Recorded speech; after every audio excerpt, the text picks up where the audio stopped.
मध्य प्रदेश के देवास बागली तहसील मुख्यालय से लगे ग्राम अरिया से एक मामला सामने आया, जहां पर एसडीएम ज्योति मौर्य के मामले से मिलता जुलता एक और ये कांड जो है वो देखने को मिला है। लेकिन गौर करने वाली बात यहाँ पर यह है कि यहाँ पति ने पत्नी को नौकरी लगते ही असहाय अवस्था में छोड़ दिया।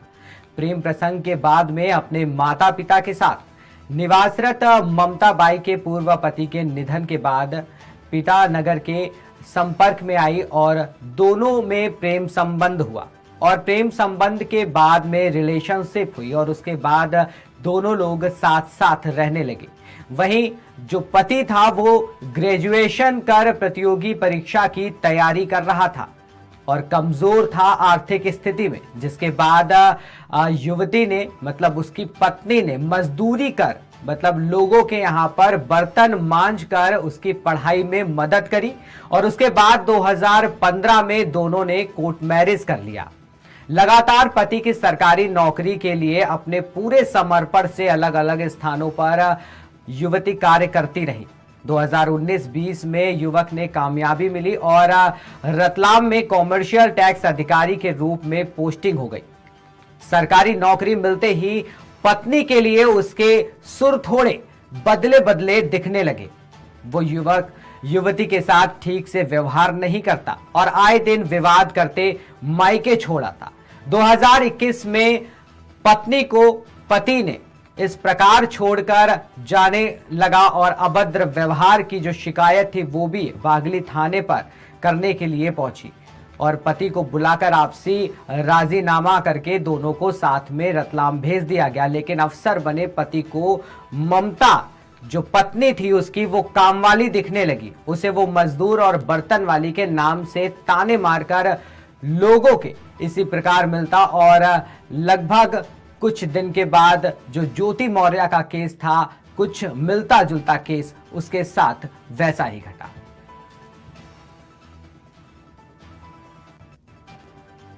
शादी होने के बाद भी फिर हम साथ में रहे, करीब हम 6 साल तक साथ में रहे सर।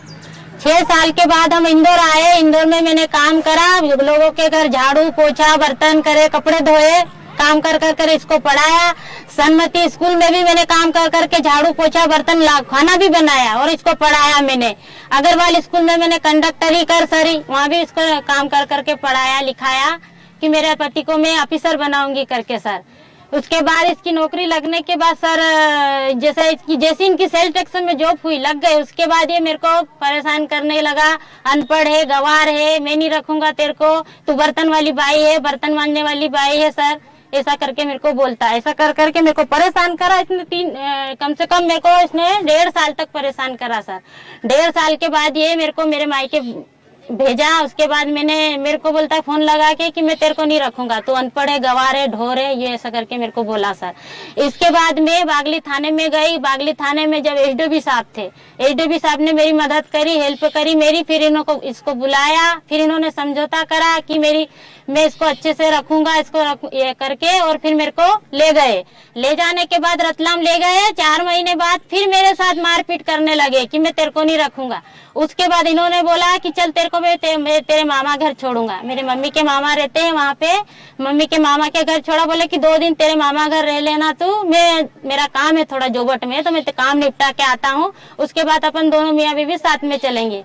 उसके बाद मैंने फोन लगाया कि चलो आपको मामा जी बुला रहे हैं। तो इन्होंने बोला कि तू कौन है, मैं नहीं पहचानता हूँ तेरे को। बोले तेरे से मेरा कोई संबंध नहीं है, तेरा सामान लेके तू कहाँ भी जा। इसके बाद मैंने बोला कि आप मकान की मेरे को चाबी दे दो। बोले चाबी भी नहीं है। मैं घर आई हूँ लेने चाबी। तो उन्होंने बोला कि तू घर आएगी तो मैं तेरे को मरवा दूंगा। उसका पति का निधन हो गया और उसके बाद ये कमरू के संपर्क में आई। कमरू से इसने शादी की। शादी के दौरान पता लगा कि वो पीएससी की तैयारी कर रहा है और उसकी आर्थिक स्थिति कमज़ोर थी। ऐसी स्थिति में ममता ने उसको आर्थिक रूप से सहयोग करते हुए और पति के प्रति अपने धर्म का निर्वहन करते हुए लोगों के घरों पर बर्तन मांजे, स्कूल में नौकरी की और अन्य जगह मजदूरी करने भी गई। और यहाँ तक कि इसकी जो रकमें थी इसके पास सोने चांदी की, वे भी उसे एक अच्छी नौकरी मिल जाए और पीएससी फेस कर ले, इस पवित्र भावना से इसने वो सारे विक्रय कर दिए थे।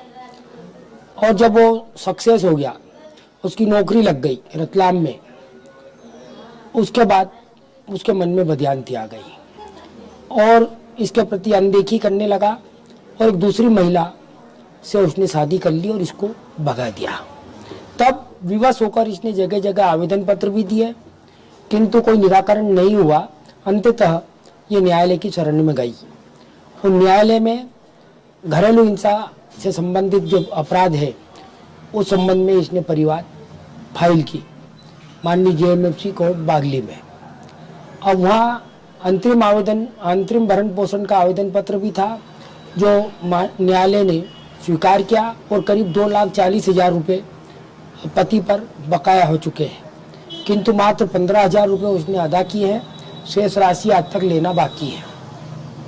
ऐसी स्थिति में ये अभी भी परेशान है और इसके समर्पण का किस प्रकार से उसने दोहन किया, इसके आर्थिक जो संरचना थी, आर्थिक जो लाभ इसने प्राप्त किया था मजदूरी करके अपने खून पसीने की कमाई से, उस राशि का किस प्रकार दुरुपयोग किया, ये महिला और ये पति उस बात का एक जीता जागता उदाहरण है।